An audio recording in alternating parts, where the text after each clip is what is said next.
27. Y vamos a leer en esta oportunidad, hermanos, del versículo 27 hasta el versículo 37. Mateo capítulo 27, versículo 27 en adelante. Dice la palabra de Dios. Entonces los soldados del gobernador llevaron a Jesús al pretorio y reunieron alrededor de él a toda la compañía. Y desnudándole le echaron encima un manto de escarlata y pusieron sobre su cabeza una corona tejida de espinas y una caña en su mano derecha, e hincando la rodilla delante de él, le escarnecían diciendo: Salve, Rey de los judíos. Y escupiéndole, tomaban la caña y le golpeaban en la cabeza. Después de haberle escarnecido, le quitaron el manto, le pusieron sus vestidos y le llevaron para crucificarle. Cuando salían, hallaron a un hombre de Cirene que se llamaba Simón. A este obligaron a que llevase la cruz. Y cuando llegaron a un lugar llamado Gólgota, que significa lugar de la calavera, le dieron a beber vinagre mezclado con hiel, pero después de haberlo probado, no quiso beberlo.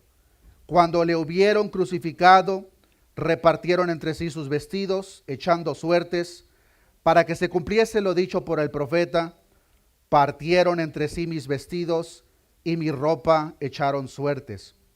Y sentados le guardaban ahí. Y pusieron sobre su cabeza su causa escrita: Este es Jesús, el Rey de los judíos. Oremos a nuestro Dios. Padre, gracias te damos por el sacrificio de tu Hijo, nuestro Señor Jesucristo, en aquel madero. Gracias a ese sacrificio es que nosotros tenemos la vida eterna. Sabemos, Señor, que el método que tú has implementado para salvar a humanos creados a tu imagen y tu semejanza es a través de la locura de la predicación. Predicamos ese mensaje central de la obra redentora de nuestro Señor Jesucristo en aquel madero. Por lo cual oramos, Señor, para que todos aquellos que ya somos partícipes de tu familia, Señor, podamos traer a memoria con solemnidad lo que nuestro Señor Jesucristo hizo a favor de nosotros. Pero también oramos, Señor, por aquellas personas en medio de nosotros que aún no te conocen, que aún no han recibido tu perdón. Que sea tu Espíritu Santo convenciéndoles de pecado, y que sea tu Espíritu Santo, Señor, generando ese arrepentimiento genuino que por fruto traerá la salvación eterna. Gracias, oh Cristo de la gloria, por entregar tu vida en aquel madero a favor nuestro. Gracias te damos, Señor. En el nombre de Jesús oramos. Amén. ¿Pueden tomar su asiento, hermanos? La semana pasada aprendimos sobre aquella escena en la cual el verdadero Mesías no fue de beneficio para hombres corruptos que buscaban sus propios beneficios personales e intereses, en vez de buscar la salvación en quien verdaderamente lo ofrece. Aprendimos en tal escena que ellos prefirieron escoger a Barrabás, que fuera aquel criminal liberado en vez de nuestro Señor Jesucristo. Ellos, hermanos, no amaban a Barrabás, por el contrario, le aborrecían, pues Barrabás y cualquier hombre semejante a él eran la escoria de la sociedad. Pero algo que no ha cambiado desde aquel entonces es que aquellas personas muertas en sus delitos y pecados prefieren a hombres como a Barrabás, no porque le amen o porque le deseen, sino porque rechazan por completo a Jesús por el simple y sencillo hecho de que odian la verdad. Y Jesucristo es la verdad. Ahora nos encontramos con los últimos momentos del ministerio terrenal de nuestro Señor Jesucristo. En estos últimos momentos, como lo estaremos aprendiendo, nuestro Señor fue causa de burla, fue golpeado y sufrió en manos de personas expertas en tal tarea. El día de hoy, hermanos, a la vez, como estoy seguro que ya todos lo sabemos, estaremos siendo partícipes de la cena del Señor. Cuando el apóstol Pablo instruye a la iglesia en Corinto sobre esta ceremonia tan solemne de la cual seremos partícipes en esta oportunidad, escribe el apóstol inspirado por el Espíritu de Dios en 1 Corintios capítulo 11, verso 24, y habiendo dado gracias, lo partió y dijo: tomad, comed, esto es mi cuerpo que por vosotros es partido. Haced esto en memoria de mí. Es precisamente lo que nosotros hacemos en esta oportunidad. Estamos siendo partícipes del pan partido y lo hacemos en memoria de él. Pero algo importante a resaltar, hermanos, es la palabra original que se usó para partió, porque esta palabra nos da a entender de ser molido, de un sufrimiento en el cuerpo de nuestro Señor Jesucristo a favor de otros. El mismo verso en la traducción lenguaje actual dice: esto es mi cuerpo que es entregado en favor de ustedes. Cuando coman de este pan, acuérdense de mí. Es verdaderamente importante, hermanos, que al momento de nosotros profundizar en el texto del cual aprendemos en esta oportunidad, que nosotros reconozcamos y entendamos esta verdad fundamental. Y esta verdad es que nuestro Señor Jesucristo fue azotado, escarnecido y crucificado, no por beneficio personal, sino que fue a favor de nosotros. El contenido del cual aprenderemos en esta oportunidad, queridos hermanos, tiene que ver en su totalidad con el sufrimiento de nuestro Señor Jesucristo, la pasión de Cristo. Y mientras vemos estos detalles, consideremos lo siguiente, hermanos. Este tipo de sufrimiento del cual aprendemos a una escala mucho menor, era típicamente dado a los peores criminales, los asesinos, los violadores, los que hurtaban con violencia. Y claramente nosotros sabemos y concluimos que nuestro Señor Jesucristo no fue ningún ratero. Nuestro Señor Jesucristo no fue ningún asesino o violador. Cristo en su humanidad fue inocente, no solamente inocente de sus acusaciones, sino que fue totalmente libre de pecado, santo y justo. Pero el tema central del Evangelio, queridos hermanos, es que la encarnación de Dios, nuestro Señor Jesucristo, sufrió lo que estaremos aprendiendo, representando a personas verdaderamente culpables como usted y como yo. Usted puede decir: un momento, yo no he hurtado, yo no he matado, es más, yo ni siquiera he adulterado. Pero antes de nosotros guardar tal pensamiento en nuestra mente, hermanos, consideremos lo siguiente. En la perfecta ley de Dios, hermanos, no solo es adúltero aquel que se acuesta con alguien que no es su cónyuge, sino que es adúltero todo aquel que mirando a un hombre o una mujer para codiciarla, la palabra de Dios nos enseña, ya adulteró en su corazón. En la perfecta y santa ley de Dios no solo es culpable de juicio aquel que mata a alguien, sino que aquel que enojado contra su prójimo le ofende es culpable de juicio. Estos son solamente dos ejemplos de nuestra culpabilidad. Pero si nosotros, hermanos, vemos nuestra vida delante como un espejo de la perfecta y santa ley de Dios, nos daremos cuenta que en esta congregación no solamente hay homicidas y adúlteros, también hay mentirosos, orgullosos, chismosos, personas que guardan rencor en su corazón, personas que no amamos a Dios como deberíamos. Y queridos hermanos, la lista continúa y cada una de esas cosas nos condena a una eternidad en el infierno. Todos hemos pecado y como pecadores merecemos el juicio. Pero Cristo pagó nuestra deuda. Cristo sufrió nuestros dolores. Cristo recibió el juicio que tú, hermano, y que yo merecemos. Y en esta oportunidad vamos a aprender sobre lo que Él sufrió, sobre su dolor en manos de hombres. Si Dios lo permite, la próxima semana aprenderemos sobre su dolor y agonía más fuerte.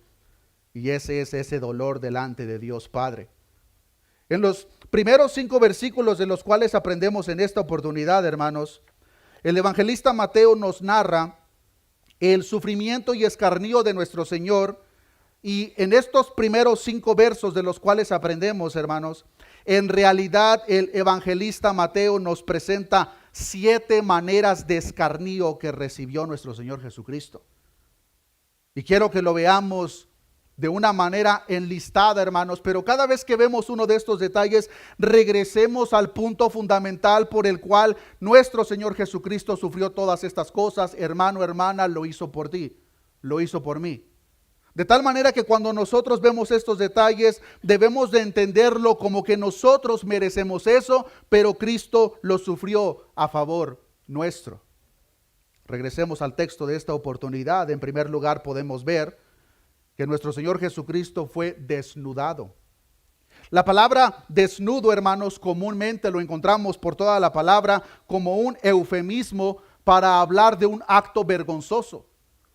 Aunque aquí el uso de la palabra es en un contexto literal, tiene el mismo propósito: mostrar la vergüenza intencional que estas personas trajeron delante de nuestro Señor Jesucristo, y por esa razón le desnudaron. El verso 27 nos enseña que Jesús es llevado al pretorio y reunieron alrededor de él, como dice, toda la compañía, y luego desnudándole. Una típica compañía romana estaba compuesta de por lo menos 200 hombres. Y estos hombres lo que hacen es que traen a Jesús delante de esta multitud, y una vez que lo tienen en medio de ellos, le quitan la ropa a nuestro Señor, claramente con la razón de burlarse y traer vergüenza a nuestro Señor Jesucristo. Yo pienso que ninguno de nosotros nos imaginamos que alguien, una autoridad, venga y delante de todos los presentes nos comience a quitar la ropa. Eso sería verdaderamente vergonzoso para nosotros. Pues eso, queridos hermanos, es exactamente lo que están haciendo con nuestro Señor Jesucristo. Le quitan la ropa. Pero en segundo lugar, la palabra nos enseña que le pusieron un manto de escarlata. Verso 28, y desnudándole le echaron encima un manto de escarlata. El paralelo de Lucas nos enseña que después que desvistieron a nuestro Señor Jesús, lo visten de una manera burlona con ropa espléndida, digna de un rey. Una vez más, queridos hermanos, no nos equivoquemos, el intento de estas personas es burlarse de nuestro Señor Jesucristo, y en ese intento, de una manera sarcástica, le quitan su ropa y le ponen vestiduras de un aparente rey.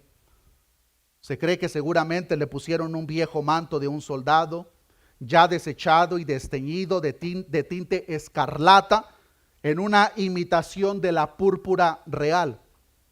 Estos primeros dos detalles, como estoy seguro que lo hemos notado, tienen un propósito específico, y ese propósito es traer burla y vergüenza a nuestro Señor. Pero este tercer detalle, queridos hermanos, del cual nos narra el Evangelio según Mateo, no solamente trajo vergüenza, sino que seguramente trajo mucho dolor a nuestro Señor. Este tercer detalle es que le pusieron una corona de espinas a nuestro Señor. Verso 29, y pusieron sobre su cabeza una corona tejida de espinas. En la antigüedad, queridos hermanos, los reyes y emperadores usaban comúnmente una corona o guirnalda de laurel o de otras plantas hermosas.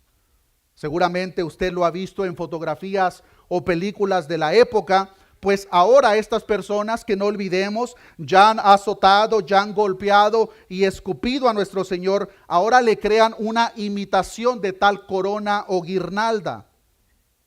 Pero a diferencia de las guirnaldas usadas por los reyes o emperadores en aquel entonces, que eran compuestas de laureles, ellos usaron espinas.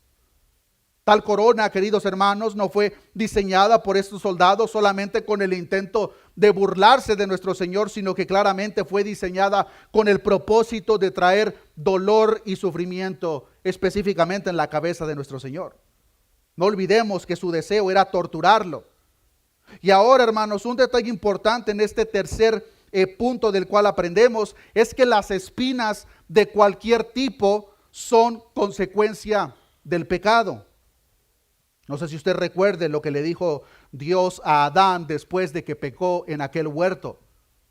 Pero nuestro Dios le dijo en Génesis 3:17, y al hombre dijo: por cuanto obedeciste a la voz de tu mujer y comiste del árbol que te mandé diciendo, no comerás de él, maldita será la tierra por tu causa, con dolor comerás de ella todos los días de tu vida. Mucha atención, versículo 18, espinos y cardos te producirá y comerás plantas del campo. Las espinas de cualquier tipo, queridos hermanos, son producto del pecado en este mundo caído. Comenta David Burr. Así pues, la corona llevada por Jesús viene a ser símbolo de cómo Él estaba cargando voluntariamente con la maldición que viene sobre el hombre a través de la naturaleza sometida a vanidad. Estas espinas seguramente trajeron un dolor muy agudo en la cabeza de nuestro Señor, pero específicamente en las sienes. Las sienes son sensibles porque son una zona relativamente delgada y vulnerable. Esta parte del cráneo donde se interconectan varias estructuras de huesos, pues ahora en esa área en particular nuestro Señor Jesucristo está sufriendo por usted y por mí con esa corona de espinas. Detalle número 4, le dieron una caña como un cetro. Verso 29, y pusieron sobre su cabeza una corona tejida de espinas y una caña en su mano derecha. De la misma manera, típicamente los reyes de los tiempos tenían un cetro en su mano derecha como una señal de autoridad. Estos soldados ahora continúan en su escarnio hacia nuestro Señor y le ponen un palo en su mano derecha para continuar burlándose de él, haciéndole burla de un rey. Detalle número 5, le rinden homenaje en burla. Y pusieron sobre su cabeza una corona tejida de espinas y una caña en su mano derecha, e hincando la rodilla delante de él, le escarnecían diciendo: salve, rey de los judíos. Cada uno de los detalles previos ya mencionados han sido un preparativo para el acto más grotesco que harían estos soldados, pues ahora fingen rendirle homenaje a nuestro Señor después de que lo han vestido de una manera burlona como un rey. Lo interesante, queridos hermanos, es que la Biblia claramente nos enseña en Filipenses capítulo 2, versículo 10, que para que en el nombre de Jesús se doble toda rodilla de los que están en los cielos y en la tierra y debajo de la tierra. Pues ahora ellos están haciendo eso de una manera burlona. Lo que encontramos en este quinto detalle, como lo comenta Burr, es una caricatura grotesca de realidades espirituales sublimes. Se burlan de Jesús como rey, pero Él verdaderamente es el Rey de Reyes. Se burlan porque supuestamente no puede salvarse a sí mismo, pero en realidad Él es el Salvador del mundo. Lo acusaron de blasfemia por decir que Él es el Hijo de Dios, pero verdaderamente Él es el Hijo de Dios. Cristo sabía de antemano que esto harían con Él. El mismo anuncio que nosotros encontramos en Mateo capítulo 20, unos capítulos antes, en el verso 19, Jesucristo hablando de sí mismo dice: y le entregarán a los gentiles para que le escarnezcan, le azoten y le crucifiquen, mas al tercer día resucitará. Jesucristo sigue en control de toda la situación, pues Él mismo había anunciado que se burlarían de Él. Detalle número 6, lo escupieron. Si usted recordará, a nuestro Señor Jesucristo ya lo habían escupido previamente, como lo aprendemos en Mateo capítulo 26, versículo 67, donde dice: entonces le escupieron en el rostro y le dieron de puñetazos y otros le abofetaban. Ahora le vuelven a escupir, pero por triste que sea la escena, queridos hermanos, quiero que nos imaginemos a nuestro Señor Jesucristo en este momento. Todo su cuerpo está golpeado. Tiene sangre por diversas partes. Tiene un trapo viejo, seguramente sucio, sobre su cuerpo en imitación burlona de la púrpura verdadera. Le han puesto un cetro en su mano derecha y una corona de espinas. Y ahora, vestido de la manera más burlona de un rey, es escupido por muchos. Y ante todos estos acontecimientos, el Rey de Reyes, Señor de Señores, se mantiene en silencio. Cada una de las profecías mesiánicas dadas cientos de años atrás hablan del sufrimiento de nuestro Señor Jesucristo y son tan específicas, hermanos, que hasta incluyen este propio detalle, que nuestro Señor Jesucristo, el Mesías prometido, sería escupido. Siglos atrás. Isaías capítulo 50, versículo 6 nos enseña, en la traducción actual: no quité mi espalda a los que me golpeaban, ni escondí mis mejillas de los que me arrancaban la barba, ni me cubrí la cara cuando me escupían y se burlaban de mí. Esta profecía a través de Isaías siglos atrás narra de lo que ya hemos aprendido y a la vez estamos aprendiendo, y esto una vez más, queridos hermanos, nos muestra cómo todo lo profetizado y provisto por el Dios Todopoderoso se está cumpliendo al pie de la letra. Detalle número 7 del escarnio de nuestro Señor. Una vez que lo han vestido de una manera burlona de un rey, lo vuelven a golpear. Verso 30. Regresemos a Mateo, no perdamos ese capítulo. Y escupiéndole tomaban la caña y le golpeaban en la cabeza. Ahora esta caña, que había sido un instrumento de burla, es usado como un instrumento de tortura. Ahora, queridos hermanos, una cosa es que alguien nos golpee en la cabeza con un palo, y otra cosa es que nos golpeen en la cabeza con un palo mientras cargamos una corona de espinas. Cada golpe seguramente enterraba más y más esas espinas en la cabeza de nuestro Señor. Una vez que nuestro Señor es escarnecido y golpeado, le toman para llevarle al Gólgota. Verso 31.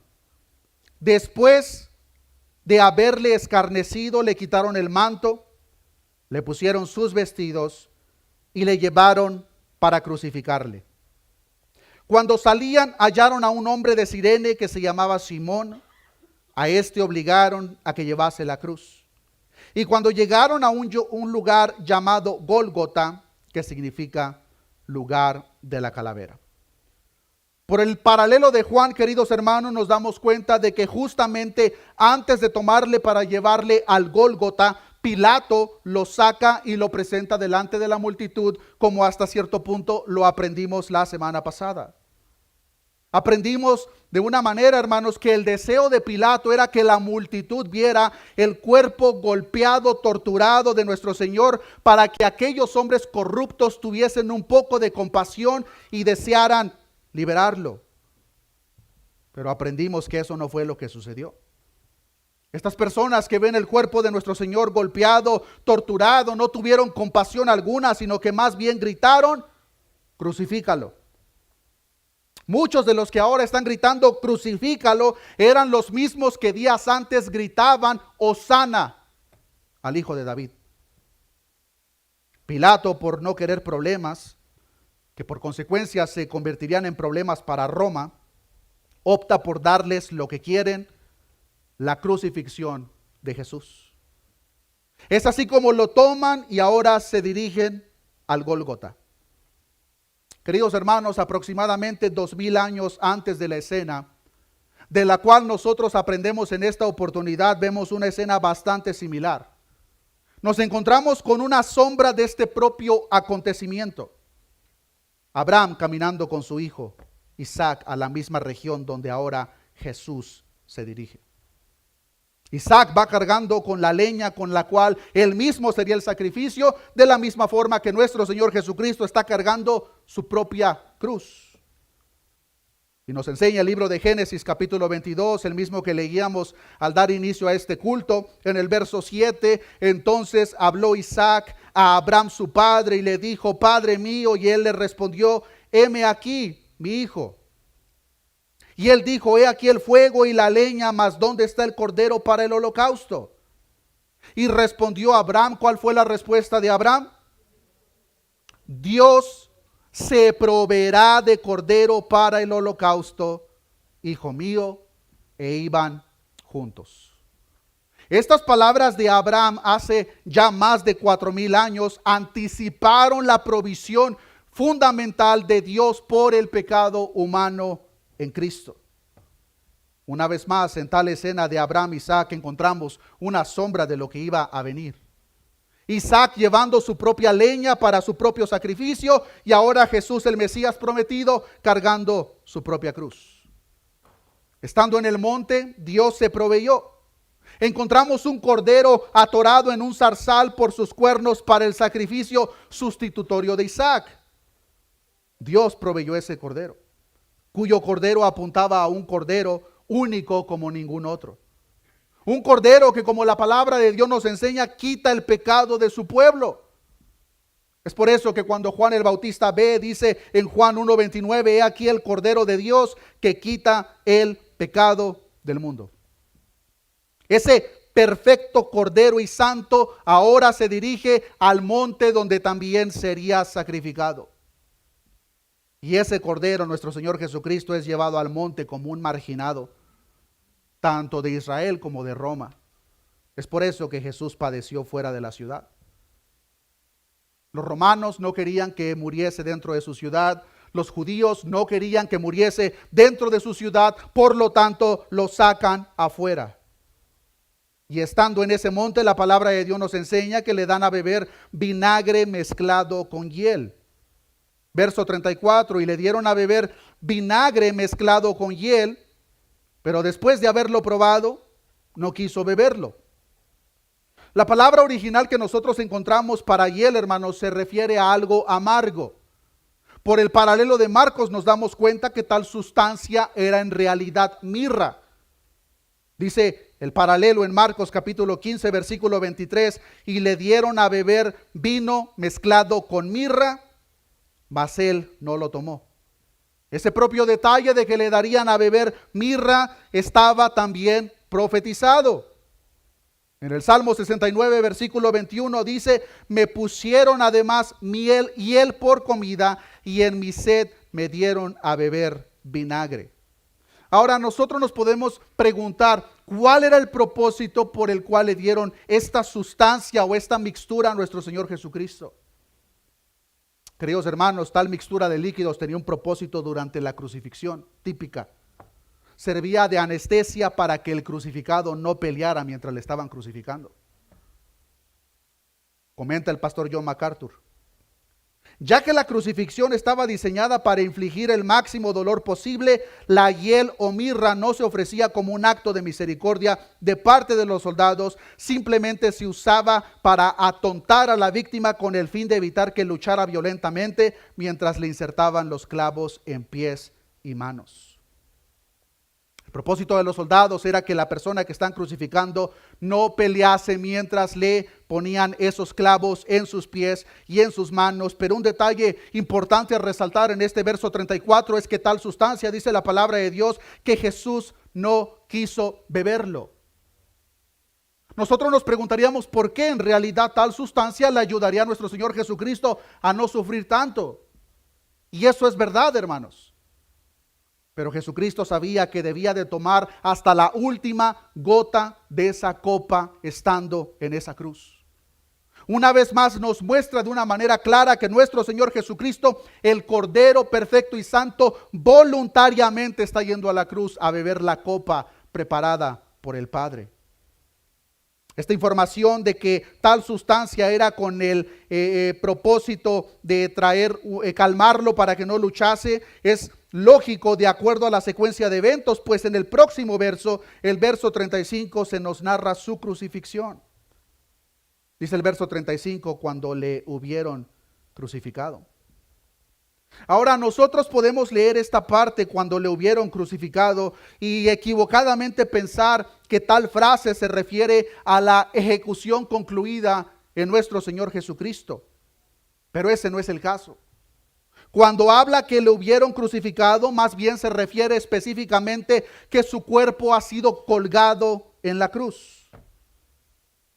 Una vez que le pusieron los clavos en sus manos y sus pies, nuestro Señor fue levantado en esa cruz crucificado. Queridos hermanos, la muerte por crucifixión es de las más tristes y dolorosas. Tal método no fue ni siquiera inventado por los romanos. Según la historia, la crucifixión se originó en Persia, donde existía una deidad llamada Ormazd que consideraba sagrada la tierra. Solo los delincuentes más violentos eran crucificados. Y eran crucificados por la razón específica de que, de acuerdo a la creencia, no querían que aquella persona violenta, pecadora, escoria de la sociedad, manchara o contaminara la tierra al tocarla con sus pies. Por eso era necesario que esa persona fuese levantada en un madero y que su cuerpo no tocase la tierra. Tal práctica posteriormente fue adoptada por diferentes culturas, incluyendo a los romanos, que perfeccionaron el acto de tortura. La ley mosaica claramente consideraba tal acto un acto de maldición.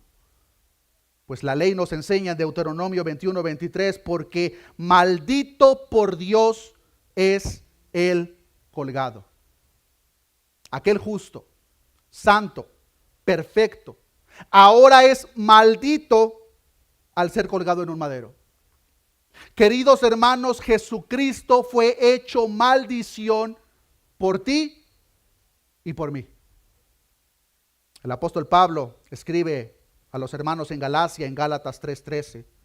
Cristo nos redimió de la maldición de la ley, hecho por nosotros maldición, porque escrito está: maldito todo aquel que es colgado en un madero. Aquel santo, justo, perfecto, libre de pecado alguno, ahora está siendo tratado como el peor delincuente sobre la faz de la tierra. Y no solamente hecho eso, sino que está siendo hecho maldición por nosotros. Por descripciones históricas de la crucifixión de nuestro Señor nos damos cuenta de lo siguiente. Jesús fue colgado en la cruz mientras esta yacía sobre el suelo.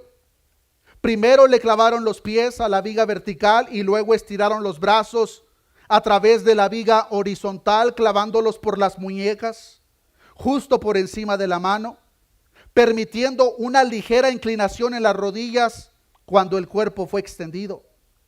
La cruz fue entonces levantada y dejada caer en el hueco, provocándole insoportable dolor cuando el peso de su cuerpo presionaba la carne ya desgarrada alrededor de los clavos.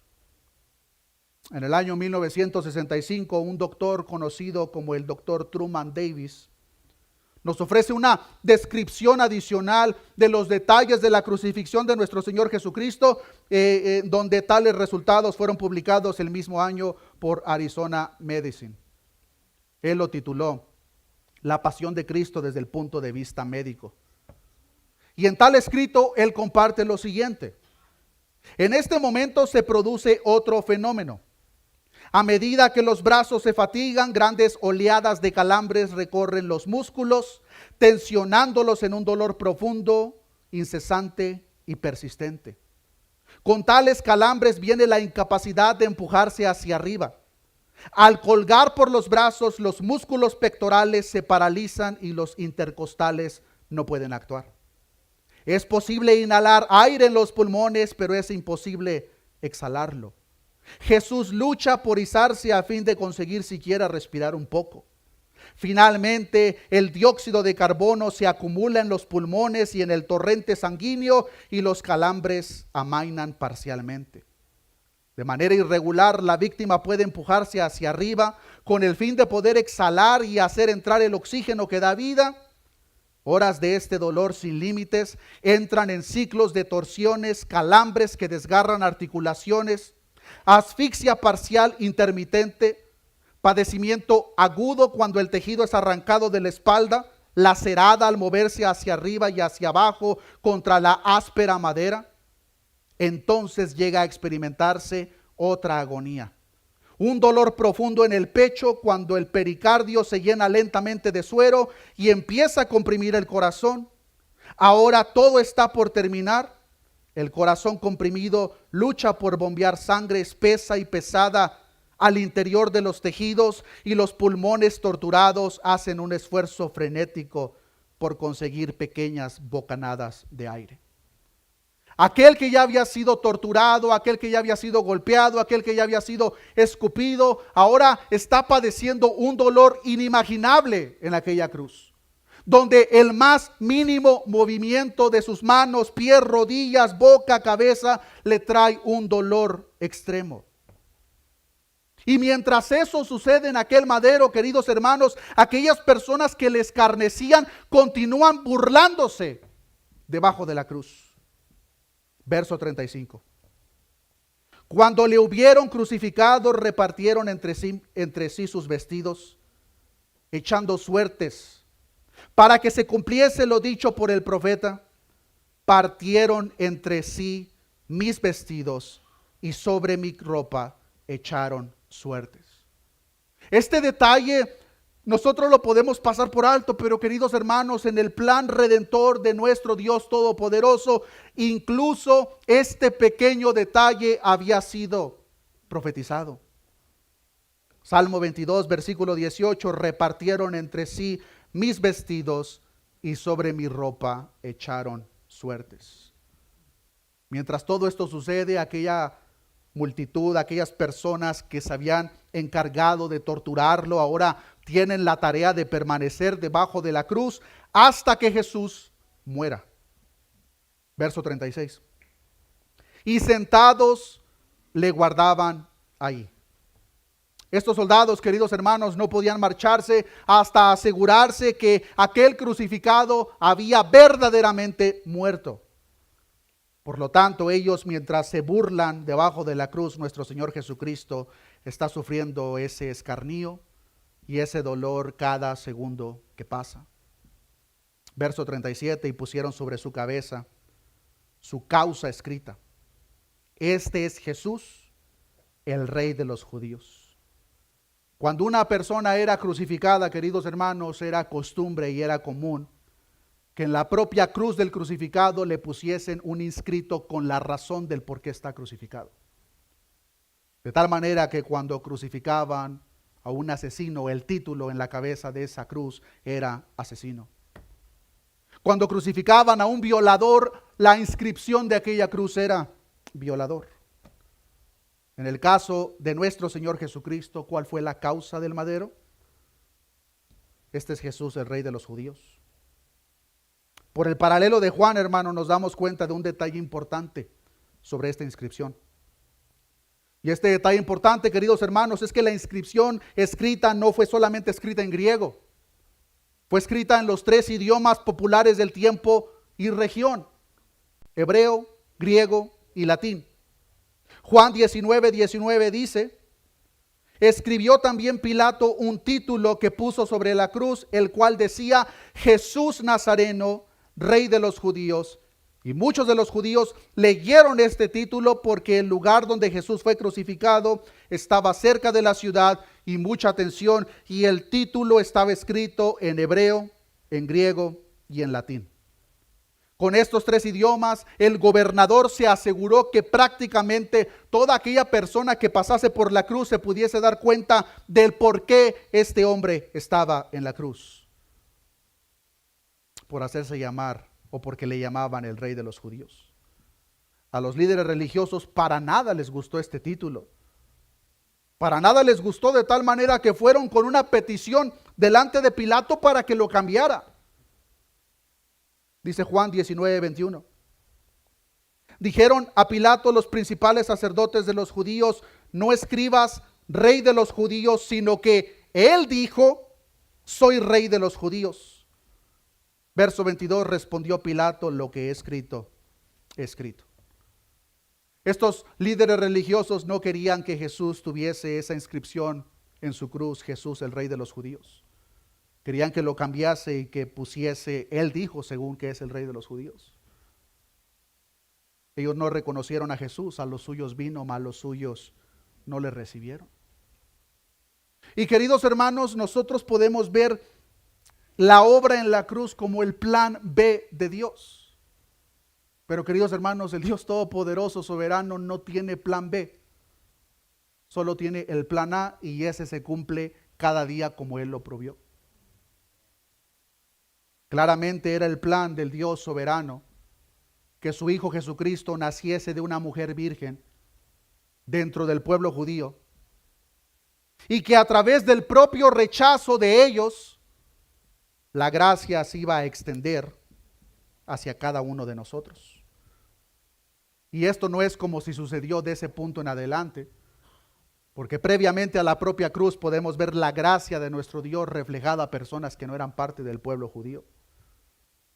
Pues ahora nuestro Señor Jesucristo, estando colgado en aquel madero, golpeado, torturado, sufre un dolor que nosotros no nos podemos imaginar.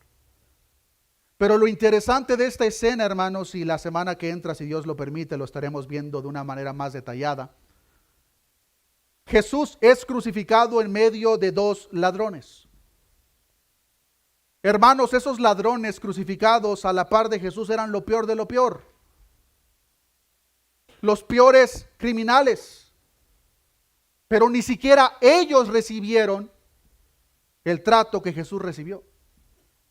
Ellos no fueron golpeados como Jesús, ellos no fueron latigados como Jesús, ellos no fueron parte de ese escarnio como lo fue nuestro Señor Jesucristo. Nuestro Señor Jesús en esta cruz está recibiendo un trato como si fuese un peor criminal que aquellos dos ladrones que están a su lado. Y ahora, queridos hermanos, eso es una verdad. Jesucristo está representando, recibiendo lo que los peores criminales de este mundo merecen. Y antes de que pensemos una vez más en aquellas personas que hurtan con violencia, antes de que pensemos en aquellos que matan, hermano, hermana, Jesucristo está en esa cruz recibiendo lo que tú directamente y yo merecíamos. Porque cada vez que nosotros pecamos, en tal acción lo que hacemos es desechar por completo la voluntad de Dios y poner nuestra voluntad por encima de la de Dios. Y queridos hermanos, enfrentarnos delante de aquel que es 3 veces santo de tal manera, lo único que merecemos son las profundidades del infierno. Pero Jesucristo recibió lo que tú y yo merecemos. Jesucristo recibió el castigo que tú y yo merecemos. Y por doloroso que se ve todo lo que ha sucedido, queridos hermanos, lo peor aún todavía ni sucede. La peor parte del sufrimiento de nuestro Señor Jesucristo todavía está por venir. Y no comparto esta información con el afán de minimizar el dolor que nuestro Señor Jesucristo ha recibido, pues claramente, queridos hermanos, ninguno de nosotros podríamos soportar tal dolor que nuestro Señor recibió. Fue un dolor en su cuerpo como no nos podemos imaginar.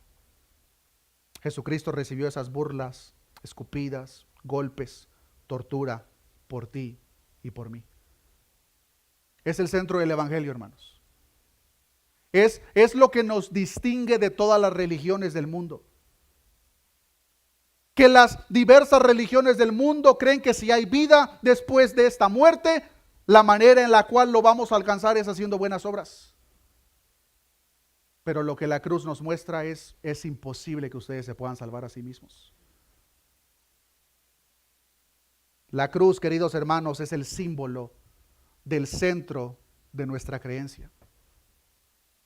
Y lamentablemente, hermanos, este símbolo tan solemne para nosotros es usado en muchas ocasiones como burla por muchos. La cruz es colgada en el cuello de muchos que sin temor alguno mienten, adulteran, fornican, pero sí creen que por el hecho de cargar una cruz tienen un favor delante de Dios.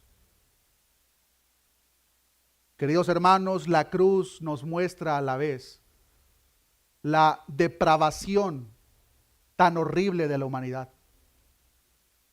Y cómo fue necesario que el Dios eterno y soberano se tuvo que hacer hombre para venir y como un hombre representándonos a nosotros, recibir un castigo que ninguno de nosotros podríamos recibir. Solo el Cordero que fue inmolado lo podía hacer por nosotros. Es por eso, queridos hermanos, que hoy en día estamos reunidos conmemorando la obra de nuestro Señor Jesucristo a favor nuestro. Lo traemos a memoria en el sentido de que reconocemos que ninguno de nosotros nos podemos salvar a nosotros mismos. El estándar de la ley es tan alto que nosotros ni siquiera nos acercamos a la parte más baja. Pero Cristo sí la cumplió por ti y por mí. Dios no espera, hermano, hermana, que tú ahora tomes la obra de la cruz y que lo agregues a tus obras para alcanzar la salvación.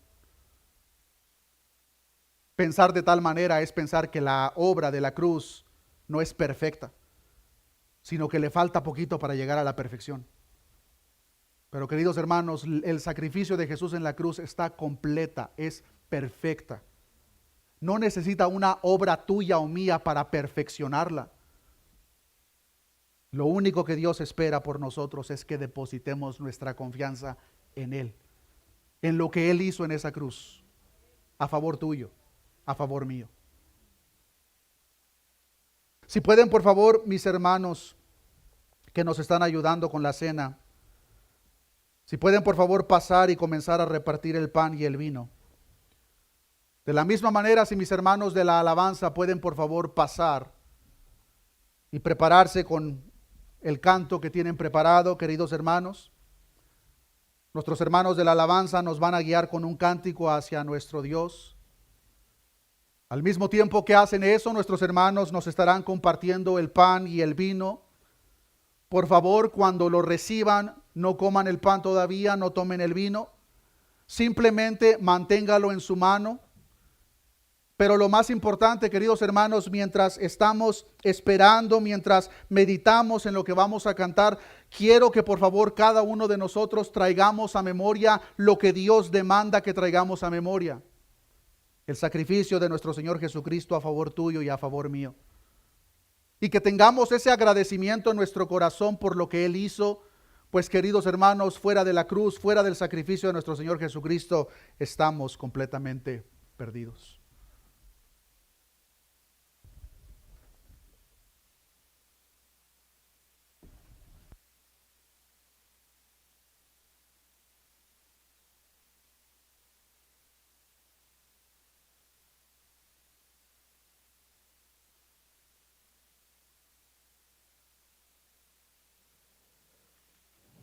Vamos a cantar este canto, hermano. Ya lo hemos cantado, se llama El Poder de la Cruz. En Colosenses 2:13 dice así: anulando el acta de los decretos que había en contra de nosotros, que nos era contraria, quitándolo del medio y clavándolo en una cruz, y despojando a los principados y a las potestades, los exhibió públicamente, triunfando sobre ellos en esa cruz. Gracias, Señor, por esa obra perfecta que tú hiciste, Señor. Porque por medio de ese sacrificio, tú nos reconciliaste con nuestro Padre, Señor. No nos cansamos de agradecerte, Señor, por ese sacrificio que has hecho, Señor. Grande eres tú, Señor.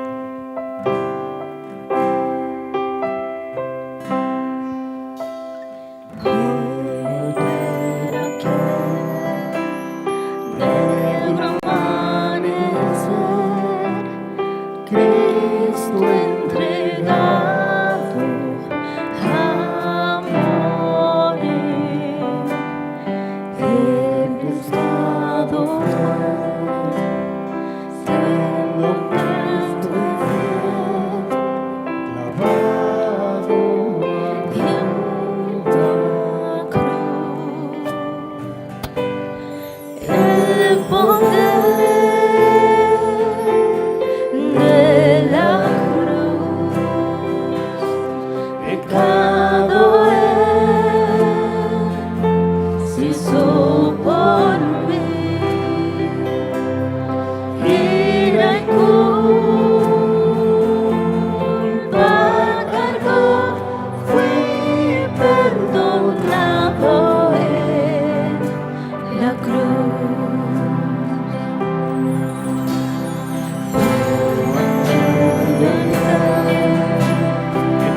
Hermanos, cada uno de ustedes ya tiene el pan y el vino. Si alguien no lo tiene, por favor levante su mano para que se le entregue una copa.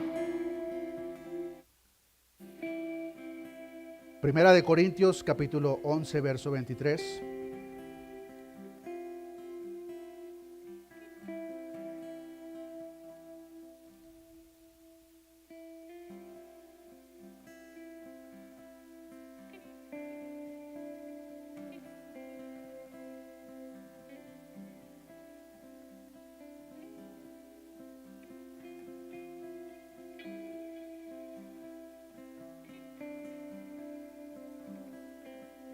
Instruye el apóstol Pablo, porque yo recibí del Señor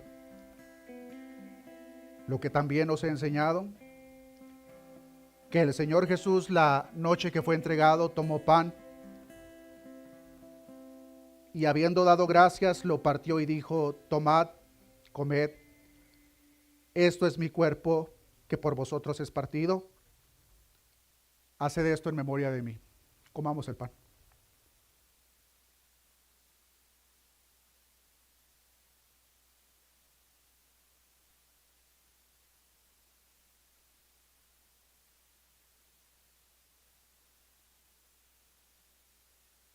Asimismo tomó también la copa después de haber cenado, diciendo: esta copa es el nuevo pacto en mi sangre.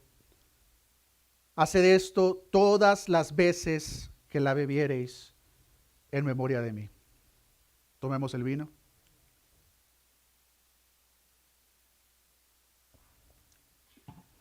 Verso 26, así pues, todas las veces que comiereis este pan y bebiereis esta copa, la muerte del Señor anunciáis hasta que Él venga.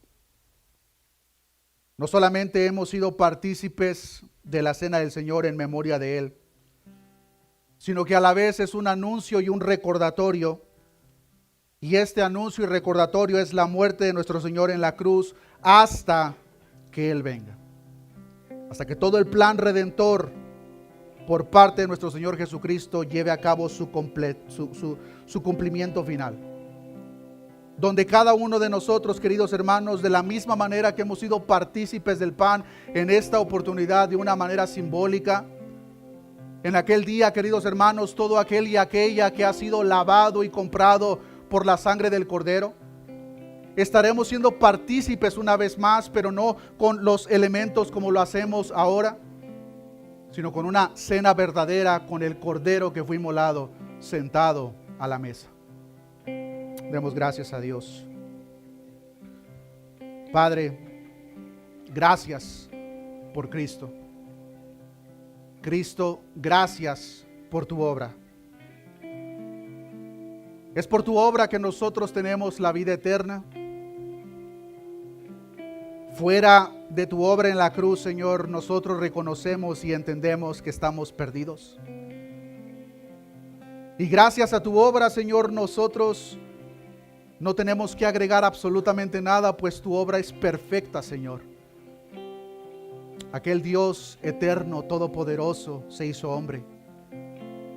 Habitó entre nosotros, siendo perfecto, justo, santo. Se hizo maldito por nosotros, recibiendo nuestra culpabilidad y nuestro juicio. Gracias, Cristo, por recibir el castigo que nosotros merecíamos. Gracias, oh Cristo, porque estando en aquella cruz y siendo llevado a la cruz, te mantuviste en silencio por nosotros. Aun cuando te arrancaban la barba, aun cuando te escupían, aun cuando fuiste elevado en aquel madero, tú te mantuviste en silencio, Señor. Pues en amor estabas recibiendo cada uno de esos padecimientos a favor nuestro. Gracias, oh Cristo de la gloria, por tan eterno y glorioso sacrificio por nosotros, Señor. Ayúdanos a esperar, Señor, dignamente de la manera que tú esperas, hasta que el día que nos volvamos a encontrar, Señor. Que volvamos a ser partícipes de tu mesa, Señor. Pero ahora contigo, oh Cristo, sentado a la misma mesa. Gracias, Señor, por comprar a precio de sangre este pueblo que está delante de ti, Señor. Con agradecimiento en nuestros corazones por lo que has hecho por nosotros, Señor. Gracias te damos, Señor. A ti sea la gloria, la honra, hoy, mañana y por los siglos de los siglos. Amén. ¿Por qué no le cantamos otra vez, hermano? Nos dice el poder.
¿Quién vive, hermanos?